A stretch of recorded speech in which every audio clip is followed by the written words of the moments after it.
but everything has its good and its bad. Maybe if somebody integrates AMC early in their in their phases, they might be able to save a bunch of money.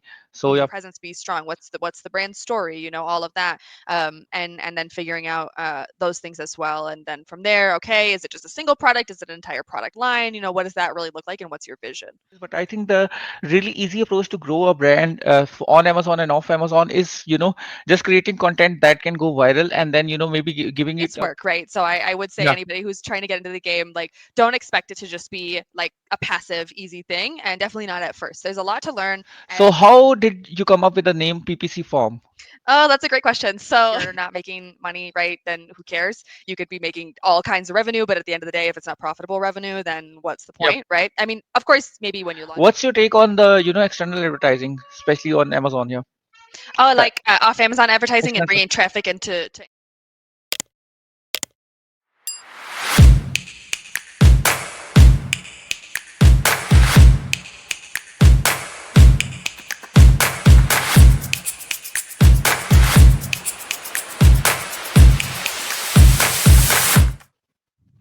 Hi Carly, how are you?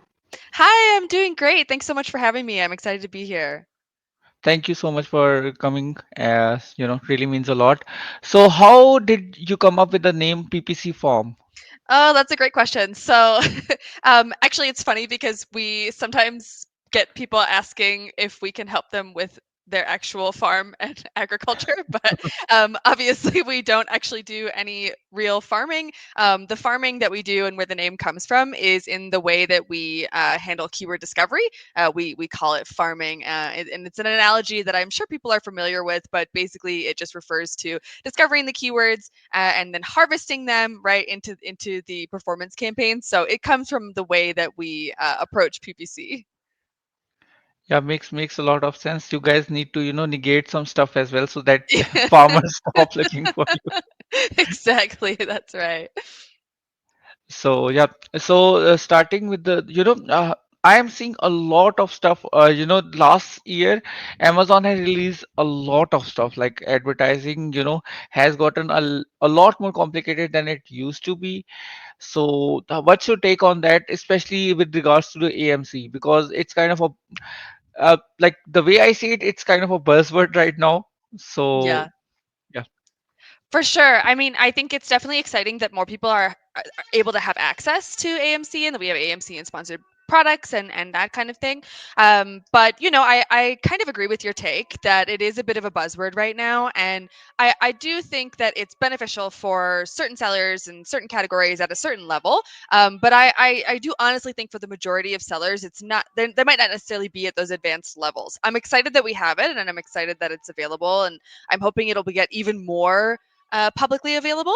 But yeah, I would agree with your take that it's a bit of a buzzword right now. I'm curious to see where it's going to go. Yeah, because the way I see it is that there are so many for small sellers, there are so many opportunities to grow that Mhm. focusing on AMC might not be their top priority, and this shouldn't be their top priority right now. And further on, there are some sellers that who are on top of their game, who are on top of their category, and are looking to actually get more profitable via standard practices. So AMC is really helpful in those cases as well. So yeah, that's what I think. But everything has its good and its bad. Maybe if somebody integrates AMC early in their in their phases, they might be able to save a bunch of money. So yeah, Mhm. that's good as well. What's your take on the external advertising, especially on Amazon? Yeah. Oh, Uh, like off Amazon advertising and extensive. bringing traffic into Yeah, yeah, Amazon. yeah. Yeah, so I think it's really important. I think that there can you can be successful as a native Amazon brand and only doing Amazon. I definitely think you can still be successful, but I think that the future is going to be bringing that outside traffic in and doing more off Amazon advertising. Amazon obviously loves when we do that, right? But I think that the main point there is that you need to build a brand, you need to build a moat around your brand with all of the like Amazon haul and the lots of foreign sellers coming in on the platform. you aren't really going to be if you're a US based seller, you probably aren't going to be able to compete with them, and it's just going to be a race to the bottom on price. And so having that brand presence and building that moat around your brand is going to be so much more important. And I think that the way to do that is with more off Amazon advertising, because in sponsored products and kind of the standard advertising products that we have available to us, there's not really much of a chance to tell your story as a brand. We get like a little headline in sponsored brands, and we can have a video, and but that's about it, right? And so to really build your brand and create that brand awareness and grow your brand presence, I do think it's going to take more of the off Amazon advertising. So I think it's going to just become more and more important in the future. Yeah, but at the same time, if you are a small seller, I think spending, ad spend on bringing external traffic, isn't it like, because some people are only there for awareness, but on Amazon, Mm, if somebody is there, he is there to, find something and buy it. right. Yeah, I think that makes sense. I think that every seller is going to have sort of their own is going to need their own strategy, and maybe spending money on off Amazon advertising isn't going to be the right formula for every seller. But I do think that's going to continue to create or continue to play a pretty big role in the future of Amazon, especially for the larger sellers. Yeah, I think different will have different approaches, but I think the really easy approach to grow a brand on Amazon and off Amazon is, just creating content that can go viral, and then, maybe giving it a boost and seeing, if that works. Mm, Because I think if your, even one post goes viral, or even if your one video goes viral, it really will help your, Amazon posts, but that Amazon products. But the problem there is how, because that needs to be an elaborate scheme still, mm. that is going to take a lot of, work.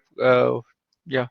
Yeah, I think it's definitely more depending on sort of where a product or a brand is at in their life cycle. I tend to think that's kind of a later stage type of a strategy. You'd want to Yeah. have a solid foundation first as a brand before starting to approach the off Amazon on it. I would say that's true. Yeah, that makes a lot of sense as well. So, Carly, how did you get started in the advertising business? Yeah, so I started actually with Shopify. I was helping a skincare and cosmetics company run their Shopify store for about 5 years. And then after that, I switched over to working for the parent company of PPC Farm, who is an Amazon seller. We got thousands of SKUs and over 12 different brands, been selling on Amazon for over a decade at this point. So I started at the parent company doing product development. So it was a great opportunity to really kind of see the process from start to finish. So everything from product research, market research, sourcing the product, negotiating with vendors, dealing with logistics, getting the product actually to Amazon FBA, and then of course all the way to creating the listing and then marketing it. So being able to kind of see that whole process from start to finish really helped me kind of understand what sellers go through. And I think that that's something that we're really proud of as an agency, that we started as Amazon sellers and we are still Amazon sellers. And so then after that, after about a year or so of doing the product development sort of role at the company, I switched over to the agency and have been doing that for a little over 2 years now. That's interesting. So, how was product development 2 years ago versus have you, gotten a peek into how the product development is now? Because I think a lot has changed.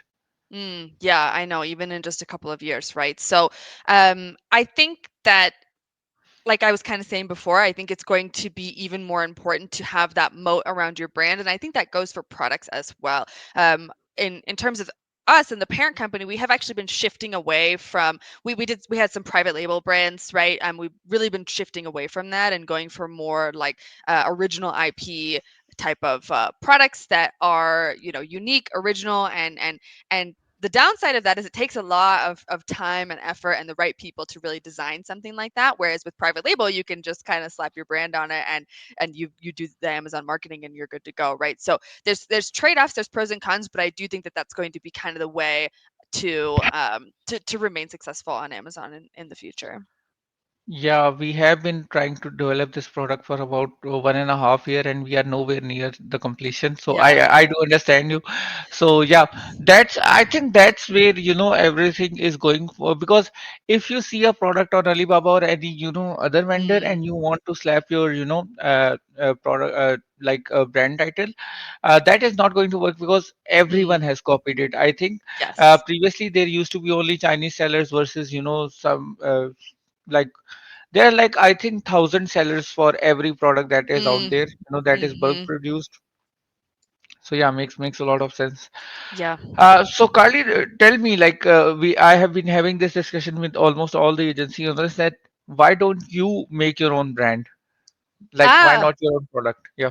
okay, so we do, right? So we definitely do. The parent company is operated with PPC No, Farm, I asked right? this question from Carly, by the way, but yeah.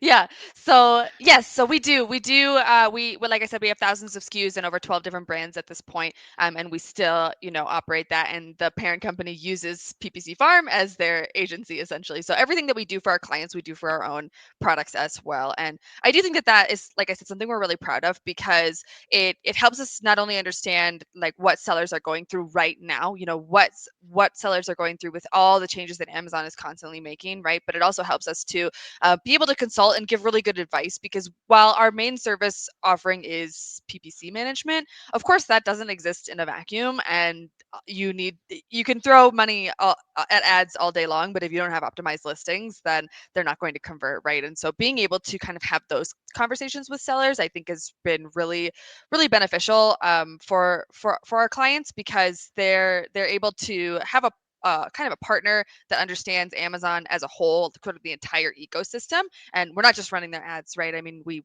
have to have those conversations, and so yeah, that's something that I think has worked really well for us. Yeah, I understand that as well because usually whenever I do a dive for any product, what I end up finding is that the listing is so bad that even if we do the listing only, we can increase the 10% off of it, Yeah. and then move forward with it.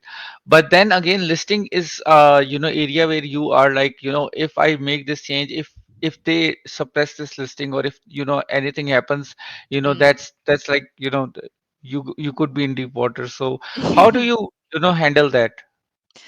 Yeah, so listing suppressions, and actually, we have an entire department at the parent company, which we call our Amazon BS department, where we deal with all of the BS that Amazon throws at us when it comes to listing suppressions and that kind of thing. So we have a lot of experience with Amazon Yeah. customer support and opening cases and that kind of thing.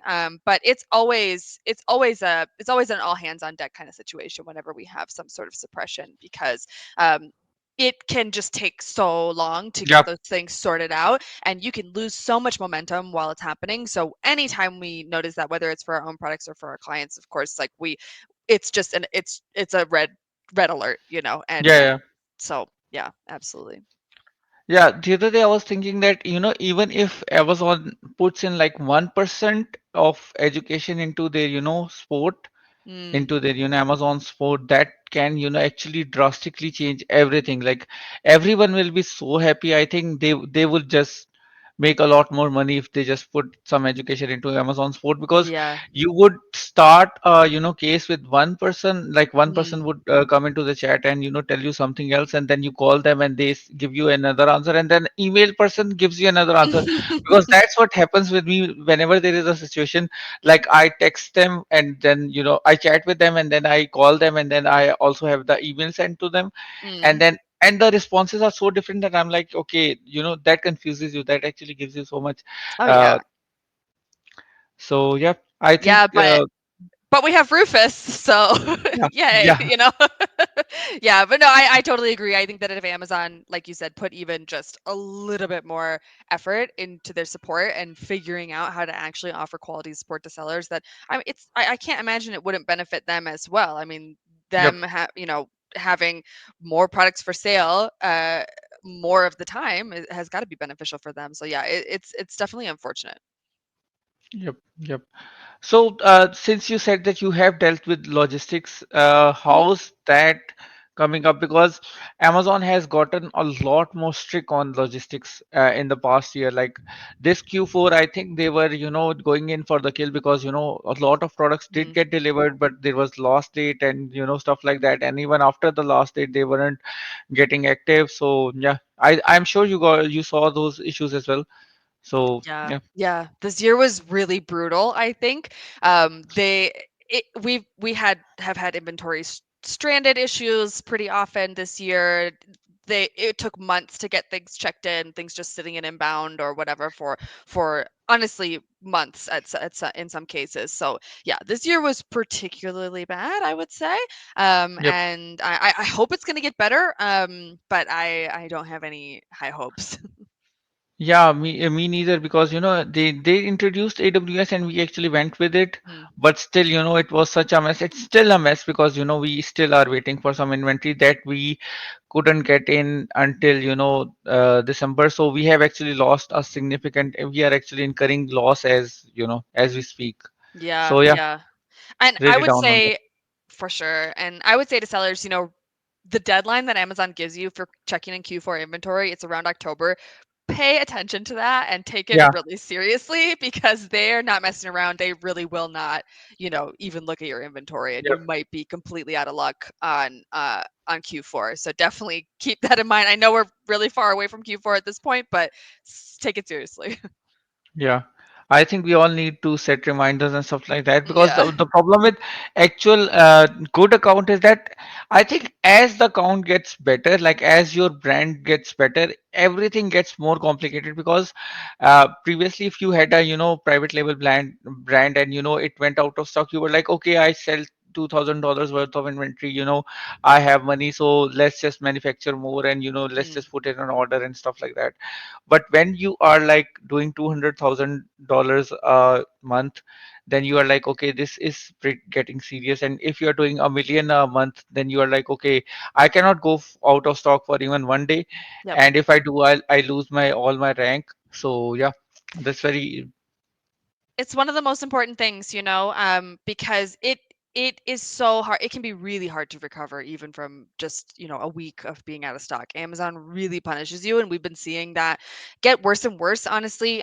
We had a client, they were out of stock for I think it was about 2 or 3 weeks on a product that had really good momentum going, and we're still struggling to rank them back up to where they were. And it's going to cost you in advertising, and it's going to cost Yeah. you in lost revenue as well. Yeah, once you lose your rank, there is no way to recover it. We had one sitting, like we launched a product, and then we got it to like in first month we got it to like 20th organic rank, and it was Mm, really good because it was selling so fast. And mm, obviously, if it was selling so fast, we couldn't keep up with the inventory. And hmm. then after it came in, we couldn't get it up to 40, like above 40, we couldn't Wow. get it to. So yeah, Yep. and yeah, we have been struggling ever since. But yeah, lesson in there. Yeah, absolutely. And so I think, if sellers are listening to this, that if and they're thinking about, like, oh, what is my next step, what should I optimize next, before you do anything else, make sure that you have your supply chain and your inventory sorted out. Maybe invest in the software, whatever it takes. Make sure your inventory is sorted out, because honestly nothing else really matters if you're out of stock. Yeah. So Carly, tell me, speaking of softwares, uh, are like what's the new tool that that can actually help people keep track of everything Amazon? Yeah, so we in for us at the agency, we actually have our own tools that we've built. We don't offer them as SaaS products or Yeah, anything like yeah, that. Maybe in the future, but we have our own tools that we've built. But some tools that I do like on the market. I think Sellerboard is great in terms of monitoring your profitability. I think that is something that should be really the north star for any seller. If you're not making money, right, then who cares? You could be making all kinds of revenue, but at the end of the day, if it's not profitable revenue, then what's the yep, point, right? I mean, of course, maybe when you're launching, it's okay to, invest a little bit and that kind of thing. But so that's a tool that I think that folks should consider in terms of like an all encompassing tool. Yeah, makes sense. But I think nothing beats the old Excel sheet that you have that has, Right? all the tabs and stuff like that. Yep. I actually, don't like doing Excel sheets, but at the end of the day, it's only thing that we have that you can rely Mm. on. Mhm. So yeah, but Yeah, yeah, and I the have. customization. Sorry. Yeah, yeah. What I've started doing is I actually last year I tried to move to Google Data Studio, like Mm. overall, tried to use their visualization and stuff like that. But at the end of the day, I'm like, okay, if there is a meeting coming up in 20 minutes, let's Mm. just do the Excel sheet. Right, So and numbers are numbers, right? yeah, So I yeah, I agree, and like the level of flexibility and customization that you can get from just regular old Excel or Google Sheets, it's really hard to beat because no matter how many features the software has, they probably aren't going to have the one that you really need. It's just inevitable. It works out that way. yeah, yeah. Making pivot tables or doing that, what's the formula? Like I lookup formula. Yeah, I Yeah. think lookup formula has saved more lives than anything else. Right. I agree. I agree. Yeah. VLOOKUP all day. Yeah, yeah. So, Carly, tell me, like, if a seller is starting out, what should be their short-term goals versus what should be their long-term goals? Like, what do you think should be a benchmark for a seller who's starting out in Amazon?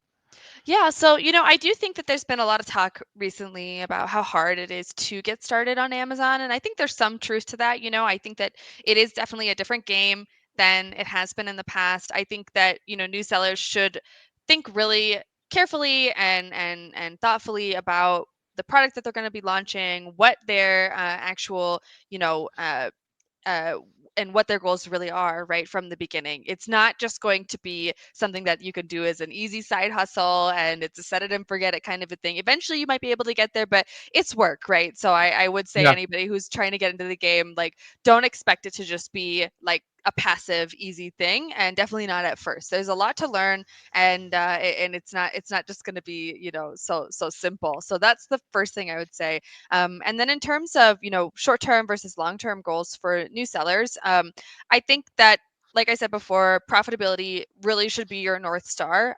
You don't want to spend. You don't want to end up at the end of the year with, oh, yes, I sold all these units and I made all this revenue, but I only made $1,000 in actual profit, right? Was that yeah, really worth all my time? So making sure that you've really done your homework in terms of all the fees that Amazon is going to be charging you, and making sure that you're getting good deals on the cogs and all of that. Really doing your research there, I think, is going to be really important. So yeah. So in terms of goals, I think profitability has to be your number one.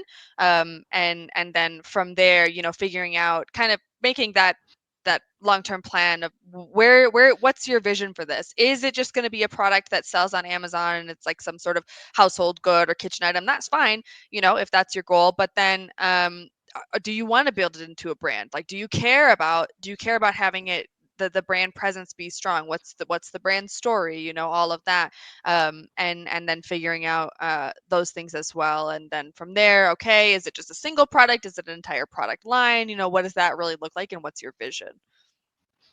yeah. That makes a lot of sense as well. And Carly, speaking of starting on Amazon, how do we keep track of the competitors? Like good old data type does work as well, but Mhm. what's the way to actually keep track of them, or how to stay ahead of them, especially in the competitive marketplace like right now? Yeah, so I do think tools like Data Dive are great when it comes to competitor analysis and kind of seeing how you're stacking up and rank and all of that against your competitors and keeping an eye on what they're doing with pricing and things like that.